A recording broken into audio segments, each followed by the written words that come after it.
Samantha had two best friends named Jenny and Amber. Her father took her on vacation for the weekend and she invited them to go with her. Her family owned a cabin in the woods and on Friday evening her father took the girls there. Do you see this lake? Samantha asked when they arrived. This is Lake Samantha. My father grew up here. He loved him so much that he named me after him. Close quote. That evening, after they unpacked their things, the three girls sat around and thought about how to entertain themselves. Does anyone have any creepy stories? Amber asked. I have one, Jenny said. This is also a true story. It happened to a friend of mine. One evening she was babysitting two small children. She is sitting alone in the dark, watching TV, and then the phone rings. She goes to the phone, picks up the receiver, and hears a very heavy voice on the other end of the line, who asks, "Have you checked the children?" Jenny, come on. Amber interrupted him. Everyone has heard it. This is the stupidest horror story in the world. Does anyone else have a story? What is actually true? I know one, Samantha said. There is an old ruined house about a 10-minute walk from here. We passed him on the way here. It stands in the middle of nowhere, away from a narrow side road. A long time ago, a man lived there. His family was very wealthy and owned hundreds of acres of land in the area. This man met a simple village girl from a simple village town, and they fell in love with each other. His family wasn't too happy about it. They thought the girl wasn't good enough for him, but he didn't pay attention to them. He was an independent guy and built a small house on a piece of the land, somewhere in the wilderness. He married this girl, and everything was wonderful. They had a daughter and then a son. That's where the story begins to deteriorate. Their son was ill. Not physically, but mentally. He had a headache. He wasn't mentally retarded or anything like that. He was just a little out of his mind.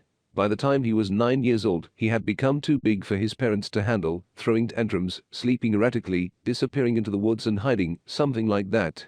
Not knowing what to do with his son, the man turned to his family for help. His parents took the boy away.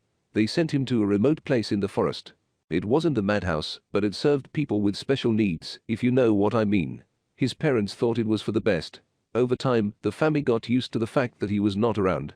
Gradually they stopped visiting him. They acted as if they had never had a son, and everything became wonderful again. 8 years later, the boy, who was about 16 or 17 at the time, managed to escape from the hospital. The staff conducted a search, but he was nowhere to be seen. His family was notified and they were devastated. They were worried about his safety. He had been alone in this wilderness for weeks and had probably died. But the boy didn't die. One night he found his way home. He sneaked into his house and, one by one, killed his entire family, his father, his mother, his sister, chopped them all to pieces. The axe was still dripping blood and he disappeared into the forest. When the gruesome remains of his family were discovered a few days later, the townspeople in the neighborhood were horrified. The police tried to find the boy, but it was useless. So far, he has not been found. Since then, every year, during the harvest, people began to go missing. And in their place there would be a doll made of corn husks. Legend has it that the boy still wanders through the forests in these parts. The surrounding cities have bought into this legend, and they hang dolls at their front doors for protection. They say that if a boy sees a doll hanging on the door of a house, he will pass by this house and leave the residents alone. No one knows if this is true or not, but there is a doll hanging on the doors of every house in the city. It's so creepy, Jenny exclaimed. Do you have a doll hanging on your door? Of course, Samantha said. My dad says he doesn't believe in the legend, but we hung one just in case. I think I just got my underwear dirty, Amber said. Apparently, the ghosts of his murdered family still roam the house, and if you go up there late at night, you will hear it all happening again. Close quote. Do you think we could go up there? Jenny asked. Of course, Samantha said. But tomorrow, in the light of day. There's no point tempting fate. That night, the girls slept in the same room, huddled together, trying to pretend that they were not afraid of this story, and expecting to hear a knock on the window at any moment. The next morning, Samantha's father cooked them a hearty breakfast, and they went swimming on the lake. Around noon they decided to go to the old haunted house. When they got there, the girls felt an ominous presence in the old dilapidated place. It was enough to give them goosebumps. They explored the ruins of the old house, looking into the corners and sorting through the debris. After a while, Samantha noticed something half buried in the ground. It was some kind of book. She dug it out and dusted it off. The girls gathered around as she opened it and began flipping through the yellowed pages. It's like a diary, Samantha said. Maybe it's his diary, whispered Jenny. Whose diary? Amber asked. This guy, Jenny began. The guy who killed his family. Close quote. Samantha read the diary aloud while the others listened. There's a dedication on the cover, she said. To my family, whom I love and cherish and who will always be with me. September the 5th, 1987. It was hard for me alone. All they had to do was talk to me. They couldn't talk to me. Sometimes I hear their voices late at night. I can hear their screams. It's cold and dark here. I needed love. They didn't love me. The drugs are gone. I'm free from them all. If they couldn't love me, they had to leave. A dark dream for everyone. I can still hear their voices. Always screaming. December the 4th, 1987. They stopped looking for me. It's all right for me now. I live in the forest. I chase animals and plunge them into a dark sleep. Just like mom, dad and sister. I visit my old house at night. I listen to the voices. At least now they're talking to me. October the 3rd, 1995. I left the forest many years ago and moved to a small town nearby. No one will recognize me. No one knows who I am. Sometimes I hear people telling my story. It makes me laugh inside.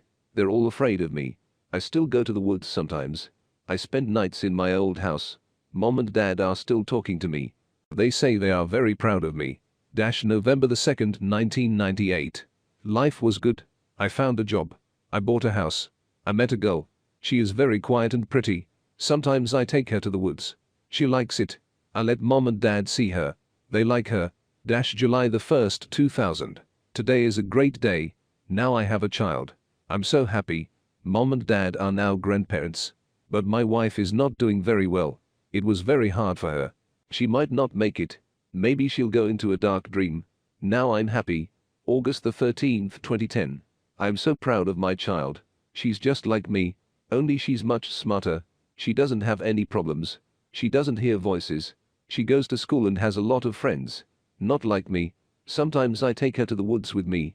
I love her so much. I named it after the lake. Samantha. Close quote. There was a stunned silence for a few moments after Samantha stopped reading. What the hell? Jenny exclaimed. Samantha, is this some kind of joke? Amber asked nervously. It's not funny. This can't be true. Samantha whispered. This can't be happening. And then they heard branches snap behind them. When they turned around, they saw Samantha's father standing there.